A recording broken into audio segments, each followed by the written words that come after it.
42,800 जो लोग हैं जिनकी कमाई 1 करोड़ से ज़्यादा है और वो टैक्स देते हैं 1 करोड़ पे, ये उन्हीं का कुछ ऐसा घर लगता है, तो उनके लिए तो अच्छी खबर नहीं है, क्योंकि वित्त मंत्री ने 10% उनकी आमदनी पर अतिरिक्त सरचार्ज लगा दिया है। मगर आप सब जो लोग सोच रहे थे कि इस बजट में आपके घर के लिहाज से बहुत कुछ होने वाला है, शायद वैसा नहीं हुआ है। जो टेलीविज़न है उसमें कोई बदलाव नहीं हुआ है, मगर अन्य उपभोक्ता सामान जो हैं वो बहुत सस्ते भी नहीं हुए हैं। एयर कंडीशन में कोई चेंज नहीं हुआ है, आप स्प्लिट एसी या विंडो एसी में ले सकते हैं कुछ भी। कंप्यूटर सेट में भी कोई बदलाव नहीं किया है वित्त मंत्री ने, तो एक तरह से। लेकिन ये टेलीफोन जो है, जो महंगा फ़ोन है, जो 2000 से ऊपर के जितने भी फ़ोन हैं, या भारत में बनते हों या विदेशों से आयातित होते हों, उनको 6%, 1 से 6% तक का उस पर अतिरिक्त टैक्स लगाया गया है। ये जो सेट टॉप बॉक्स है, जो डिजिटल टेलीविजन होने के लिए कहा जा रहा है, उसे महंगा कर दिया गया है। यानी कि टीवी देखना बहुत महंगा, इसीलिए अच्छा टेलीविजन देखिए ज़रा सा, बहुत पैसा लगता है आपका, ये दबाव डालिए ज़रा सा, वरना ये कुछ होने वाला नहीं है, सिर्फ पैसा ही लगेगा। हम चलते हैं दूसरे कमरे की तरफ। ये रसोई का हाल है। आप ये यहाँ पे भी कोई बहुत अच्छी खबर नहीं है, क्योंकि कई जानकार कह रहे हैं कि वित्त मंत्री ने ऐसी कोई व्यवस्था आपके लिए नहीं की है जिससे तुरंत लगे कि महंगाई में कमी आने वाली है। उन्होंने इतना ज़रूर कहा है कि वो आने वाले समय में, जिस तरह से उन्हें उम्मीद है कि अर्थव्यवस्था बेहतर होगी, और जो चारों तरफ से इस सिलेंडर के बारे में उन्होंने कुछ नहीं कहा है। ये बार बार ये लाल आता है और ये ख़तरनाक जैसा लगता है, ये लाल वाला सिलेंडर।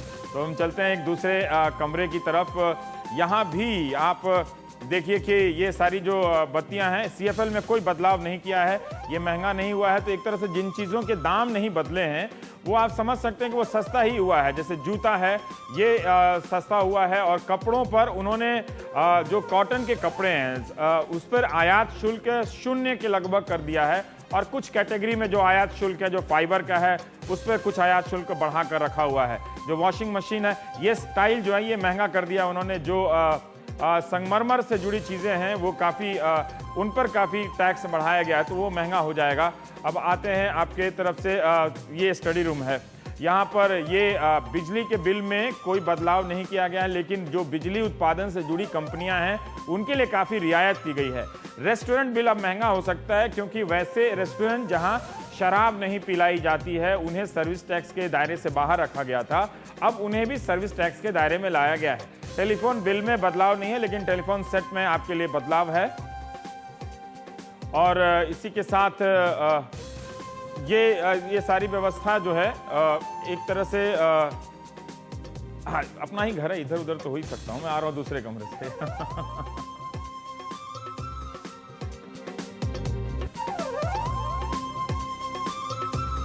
तो ये एक उस घर का बाहरी हिस्सा है। तो जो हम ये उम्मीद कर रहे थे कि जो सीमेंट है इसमें बदलाव हो जाएगा, ये शायद महंगा हो सकता है, तो अभी लग रहा है। लेकिन थोड़ा ध्यान रखना पड़ेगा कि यहाँ रुकता हूँ मैं जहाँ से, ये जो हाउस टैक्स है इसमें कोई बदलाव नहीं हुआ है। सिर्फ वित्त मंत्री ने ये कहा कि जो लोग पहली बार 25 लाख तक का कर्जा लेंगे घर खरीदने में, उनको जो कर छूट है वो 1.5 लाख पहले मिलती थी, अब अतिरिक्त 1 लाख रुपए 1 साल के लिए मिलेंगे। यानी कि जो छोटे शहरों में लोग हैं, महानगरों में तो 25 लाख का कोई घर मिलता नहीं है, जो घर बनाने के सामान है उनमें कोई बदलाव नहीं हुआ है। लेकिन अगर महंगा घर बेच रहे हैं, अगर आप 50 लाख या उससे ज़्यादा का घर खरीद रहे हैं या बेच रहे हैं, तो 1% जो है उस पर TDS लगने की बात कही गई है। अब वो कर छूट के रूप में है या किसी अन्य शर्तों के साथ है, ये डिटेल देखने की बात होगी। लेकिन बहुत ज़्यादा घरों के मामले में राहत नहीं है। अब हम चलते हैं अपने थोड़े बाहर के दूसरे हिस्से में।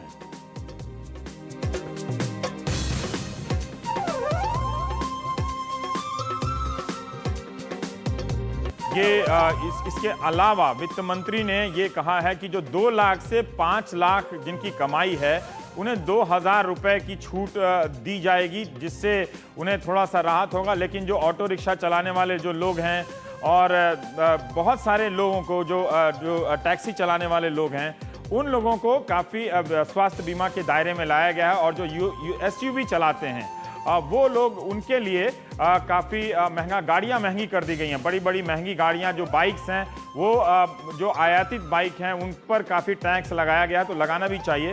तो एक तरह से टायर में कोई बदलाव नहीं किया गया है, स्टीरियो सिस्टम जो गाड़ी के से जुड़े हुए सामान है उनमें बदलाव नहीं है, लेकिन विधायक ठेकेदार टाइप के जो लोग एसयूवी चलाते हैं उनके लिए अच्छी खबर नहीं है। लेकिन ये मत समझिए कि उनके खरीदने की क्रय शक्ति में कोई कमी हो गई है। जिन 42,800 लोगों को 1 करोड़ से ज़्यादा आमदनी वाला टैक्स देने वाले आमदनी का समझकर टैक्स लगाया गया है, वो समझा जाता है कि आधे से ज़्यादा तो हमारे विधायक और सांसद हैं उनमें।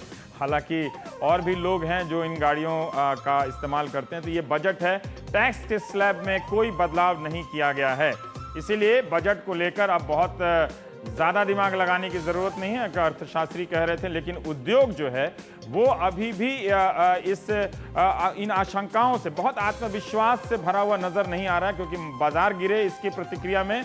पर उन्हें लग रहा है कि वित्त मंत्री ने यही राहत की बात कही कि बजट को बहुत ज़्यादा चुनावी नहीं बनाया है, खर्चे में कटौती की है। तो देखेंगे इसके और बाकी अन्य पहलुओं पर किस तरह से चर्चा होती है।